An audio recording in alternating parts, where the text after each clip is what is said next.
আসসালামু আলাইকুম dear students. আজকে তোমাদেরকে তোমাদের হায়ার ম্যাথ ফার্স্ট পেপারের 10.4 নাম্বার চ্যাপ্টারের আরও একটি ম্যাথ ভিডিওতে স্বাগতম। আমরা ধারাবাহিকভাবে তোমাদের যোগাযোগকরণের ভিডিওগুলো কভার করতেছি। 10.1 থেকে সিরিয়ালি 10.6 পর্যন্ত সব ম্যাথ আমি কভার করতেছি। তোমরা আমার চ্যানেলটি সাবস্ক্রাইব করে রাখো, ইনশাআল্লাহ উপকৃত হবে।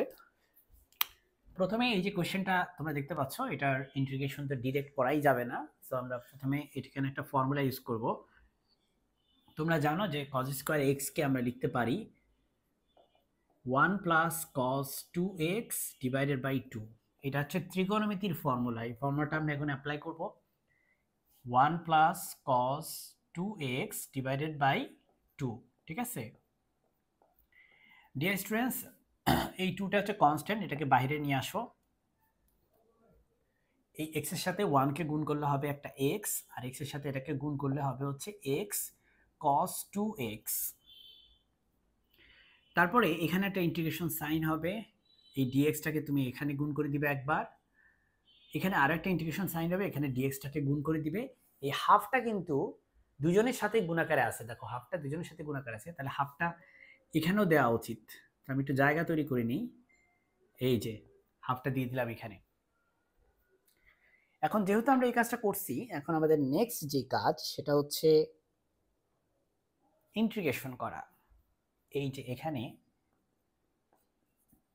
এক্স এর ইন্টিগ্রেশন হচ্ছে এক্স স্কোয়ার বাই 2, আর এই ইন্টিগ্রেশনটা করতে গেলে আমাদের ইউবি রুল ইউজ করতে হবে। এই ইন্টিগ্রেশনটা করতে গেলে প্রথমে তুমি খেয়াল করো, এক্স কে ইন্টিগ্রেশন করলে কি হবে, এক্স কে ইন্টিগ্রেশন করলে কি হবে, এক্স স্কোয়ার বাই 2 হবে। আবার যদি তুমি এটাকে ইন্টিগ্রেশন করো cos 2x কে, cos 2x এর ইন্টিগ্রেশন কি হয়, sin 2x বাই 2, ঠিক আছে?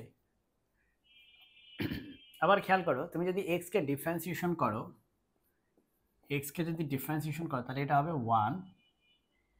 আর যদি তুমি let's say cos 2x K differentiation করো তাহলে এটা হবে 2 into sin 2x minus 2 into sin 2x। এখন তুমি একটু নিজের বুদ্ধি খাটিয়ে বলো, x কে ইন্টিগ্রেশন করলে x স্কয়ার বাই 2 হয়, কিন্তু x কে ডিফারেন্সিয়েশন করলে হয় 1।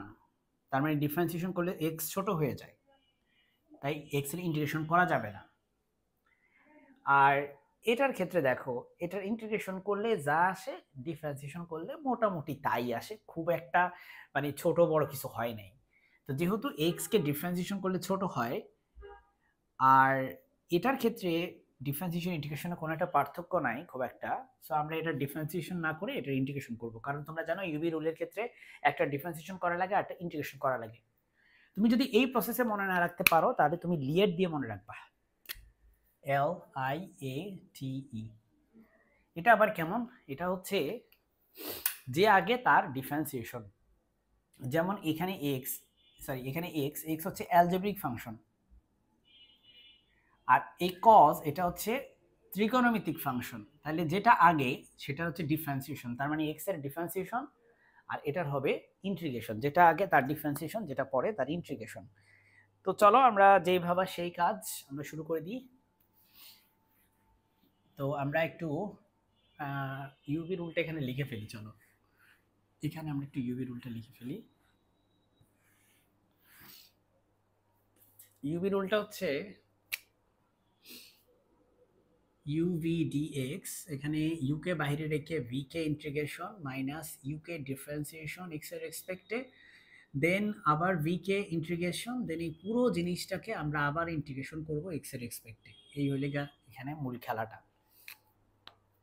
তাহলে চলো প্রথমে ইউ হচ্ছে কি, আমরা এটাকে ইউ ধরে নিব, আর এটাকে কি ধরবো, ভি, কারণ এটার হচ্ছে ডিফারেন্সিয়েশন, এটার হচ্ছে কি ইন্টিগ্রেশন।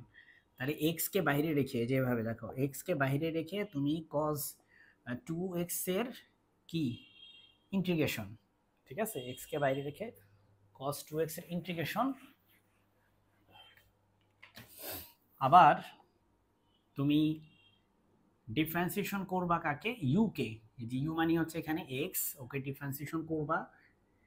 আবার এই বান্দারে, সেম বান্দাকে তুমি আবার ইন্টিগ্রেশন করবা, দেন এই পুরা জিনিসটাকে তুমি ইন্টিগ্রেশন করবা এক্স এর রেসপেক্টে। এই হলো এখানে খেলা।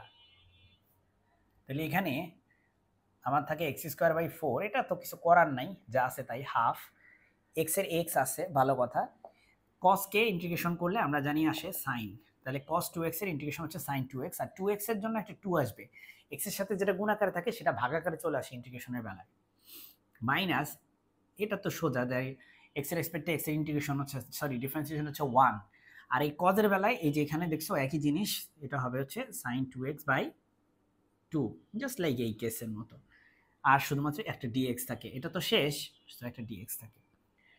মোটামুটি একটা সিম্পল ফর্মে চলে আসছে। দেখো এখন আমরা এটাকে একটু উপরে একটু লিখি, চলো।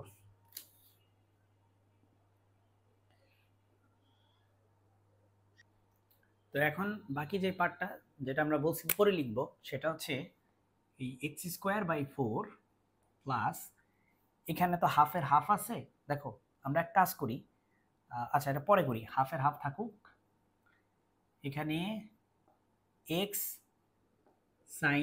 sin 2x ডিভাইডেড বাই 2 এভাবে আছে, মাইনাসে মাইনাস, ইন্টিগ্রেশন করতে হবে এইটার, তাই না, সাইনের ইন্টিগ্রেশন, আচ্ছা এই হাফটাকে আমরা বাইরে রাখি, হাফটাকে বাইরে রাখছি, sin 2x এর ইন্টিগ্রেশন একটু আগে আমি লিখে দিয়েছিলাম, sin 2x এর ইন্টিগ্রেশন হচ্ছে মাইনাস cos 2x, আবার এই 2x এর জন্য একটা 2 দিয়ে ভাগ করতে হবে এখানে, ঠিক আছে, ব্যাস